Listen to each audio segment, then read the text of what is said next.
Welcome to episode 5 of Stock Car Media's Inside the Garage with Liam and Ryan. Today's episode, we're going to be going over the race results from the EchoPark Texas Grand Prix at Circuit of the Americas, and we'll also bring you this week's most notable NASCAR news. This was the NASCAR debut race at Circuit of the Americas. Yeah. There's some pretty fast lap times, surprising, for the 20-turn circuit. I know, right? It was, practice compared to the actual race was so different. Yes. And qualifying even too, because it was raining, then practicing, then really raining for the Cup race. But we saw Chase Elliott come out victorious. When they finally called the race. Yeah, They should have called it earlier, I would have said. So my call on that is I don't get to make calls on that because I'm not part of the NASCAR sanctioning body, but I would have said that really where they should have made a better call was right after Kevin Harvick got in that crash. They shouldn't have let that second crash happen with Martin Truex Jr. and Cole Custer and Michael McDowell. Yeah, that one was... They should have pulled the yellow and red flag out a little earlier there, but I don't think Chase Elliott was going to make it to the end of the race in the lead position there. No. On gas, because he had to pit once more in those last 14 laps, which... It makes me wonder if they were trying to favor him or something. Well, I think... I don't think... I know he is a very popular driver, but I think they were right to call the race, at least when they did. Because if they waited any longer, it would have been very treacherous. Somebody was going to get seriously hurt. Yeah, it was not... I don't know. It was a very sketchy race, I thought. But it was very historical. Don't get me Yes. wrong. I am judging their calls there, when to throw the caution, when to pull the red flag. But I do want to say that we never seen such NASCAR racing in the rain, except for maybe the Roval last year with Xfinity. That was a really rainy race there, but this was crazy rain, and we've never seen such real hard racing in the rain, Right. and such a continuation of it. So it was something for the history books here today. Another historical thing was Tyler Reddick booked his first Busch pole. Yeah, he was the fastest lap time during the qualifying there, so it's very good for him. I thought AJ Allmendinger and him were going to do a little better in the actual race. Right. Because they both ended up finishing in the top 10, so AJ Allmendinger finished 5th, and Tyler Reddick's 9th. I feel like they had the best cars there probably, but you saw Tyler Reddick spin. AJ Allmendinger, he's a Cup almost veteran at this point, but he hasn't been in the Cup Series for a while now, so right. you take that with a grain of salt. But we've seen some guys who you wouldn't have expected to be there, just be there. You saw Ross Chastain. Yeah. Where is he? Chase Briscoe. I expected him a little bit because he... Ross Chastain? Briscoe. Chase Briscoe. He's got Stuart Haas Racing behind him. A shocker is, I want to say, Austin Dillon finishing 12th. Yeah, that's his best road course finish. Top 30, or within the 30th that is bracket. That is his best road course finish to this date. So that's an exciting finish for him. But William Byron lost his top 10 streak. It's a top 11 streak now.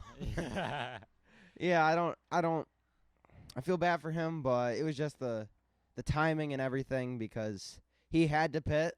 Yeah. I don't even know if he would have made it to the red flag there. I wouldn't have pit. Well, he had to if the race was going to continue. Yes. Because if the race went those final 14 laps, he was going to need to pit. He was not going to make it. But had they foreseen that caution, then red flag come out there, they might have been able to sustain that top 10 streak and maybe even got a top 5. So exactly. And seeing Austin Dillon and Kyle Busch finish 10th and 12th was lucky for them, as we saw Kurt Busch hydroplane right in between them. Kurt Busch had a really good day. He's usually pretty good at the road course racing, but he had a fairly decent day. until it all came to an end there. Had there even been a couple more laps before the race got called, he probably would have been able to make his way back because he didn't really damage his car at all. No, he finished. He didn't even touch him. That was just perfect luck. He didn't touch Austin Dillon or Kyle Busch. Yeah, there's some names on here that, like, they're big, powerful names that just didn't get there. One of those names being Brad Kezowski. He's notoriously bad at road courses, but where the heck was Martin Truex? Oh yeah, he got rear-ended. Yeah. And I should say he rear-ended somebody, then he got rear-ended. So. Yeah, he rear-ended Michael McDowell, and then he got rear-ended by Cole Custer. That was insane. I watched that, and at first I was laughing, and by the end I was seriously questioning, okay, is anybody all right? That didn't look very good. Cole Custer was lucky. They lucked out. The side of the car, that the 19 landed on the right side of the 41. So had that landed on the left side, I don't know if they would have been so lucky to come out unscathed. But Cole Custer and Martin Truex Jr. DNF'd. Michael McDowell came back to finish 7th.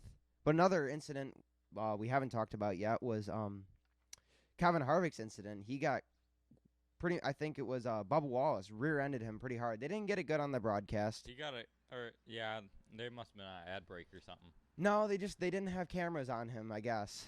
They were showing like telemetry and stuff, but they did have in-car camera, and they showed that he couldn't see the braking zone, so he was just slowing down. Kevin Harvick was thinking, okay, I don't know where to stop, so I'm just going to stop here and try and make a turn. And he was nowhere near the turn, and he got rear-ended by Bubba Wallace pretty bad. Both those cars DNF'd. I do believe Christopher Bell was involved in that accident as well.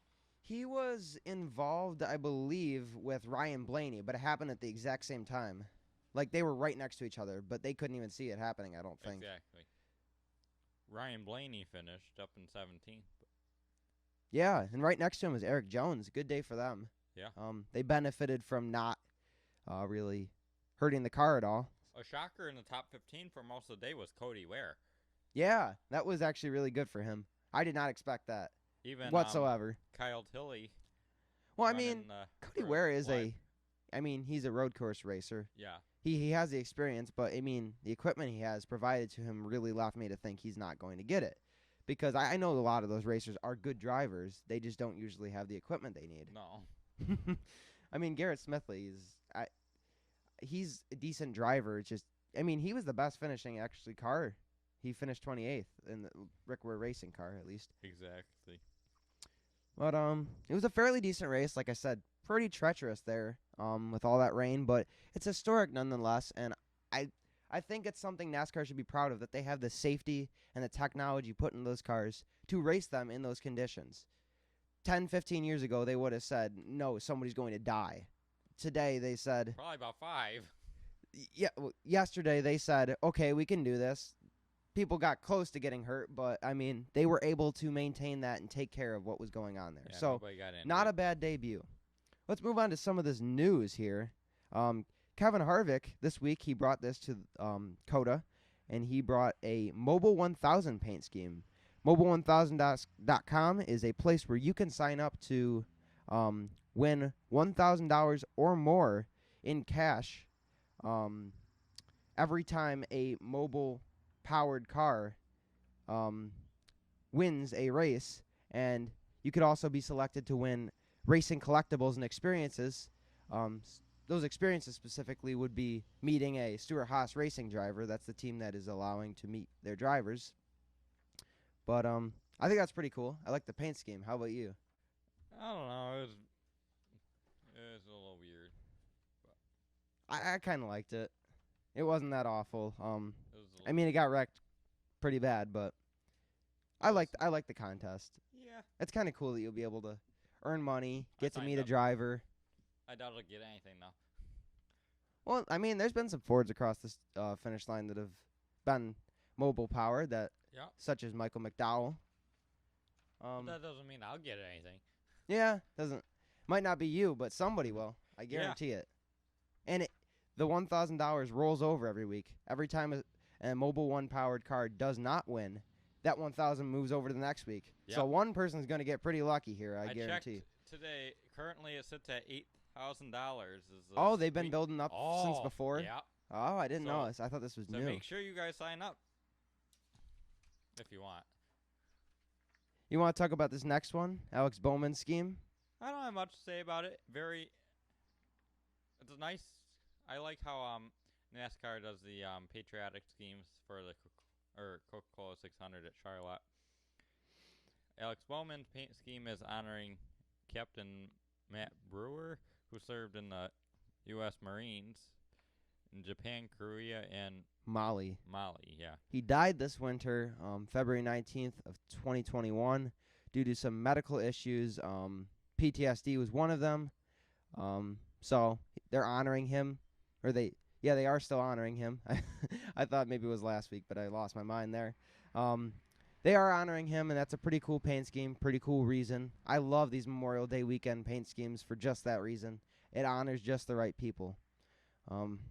Be cool to see some of the other ones coming up this next week, so I'm excited for that. But this weekend at COTA, we didn't get to put this on last week's episode because as soon as we were done recording, this information came out. Old favorites like Paul Menard and Boris Said returned to the racetrack at COTA. Paul Menard drove the Thor Sport number 66, sponsored by Matty Compressors. This was a 5th entry for them, and he finished 11th. Wow. That was good for him. I mean, considering he hasn't raced since 2019, I believe. He has not won in the Truck Series, but if he would have won, that would have been. I don't think he's made a Truck Series start since 2003. Yeah, it's been a while. That's pretty crazy. And Boris said he didn't have such a successful day. He's a great road course driver, and I mean specifically at COTA, he's really good. But his equipment failed on him. He was driving the MBM Motorsports number 13 Toyota Supra, and he wound up finishing 31st. Not the best for him. He just reversed his car number. I mean, maybe. No, he was actually on the track a while. He was. They were thinking maybe they'd call the caution, but he was just off to the side enough that they didn't. All right. This was one I've been keeping my eyeballs on. Yeah, this is big silly season news. Brad Kezowski could be moving to Roush Fenway Racing with an ownership deal. Yeah, so Roush Fenway Racing has offered Brad Kezowski a spot as an owner and a driver if he chooses to next year. He currently drives for Penske, but as we all know, his contract is not. It's not signed for next year, not yet at least. And this could be a big move for Brad Kezowski. Yeah, it definitely would be a little bit of a downgrade at first, but he's into that kind of stuff. He's been wanting to have his own team for years now. And he had his own Truck Series team, but that folded a few years back. He's not been a fan of not having a choice in his decision. So this is something I could see happening. And apparently, according to Fox Sports' Bob Pockrass, this is a done deal. Yes. Not confirmed, but from insiders, they're saying it might be. So stay tuned to Stock Car There's no Media. confirmation. Yeah, we'll keep you updated here, but Brad Kezowski's stats, he's had 3 or more wins per year for the past 5 years, and in the past 5 years, he's averaged about 14 top 10s. Wow. Per season. The past 5 seasons here. He's had a good run. I don't see why Penske wouldn't want to re-sign him, but he's been there since his rookie year. I know. I mean, that's he's been there for years. That's his place. When I think of the number 2, it's either him or Rusty Wallace. Yeah. He ran the 12 though too. Yeah, but that doesn't stick in my head because he wasn't there that long. The only reason why it sticks in my head is his Kyle Busch.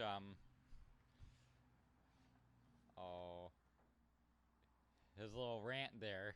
Oh.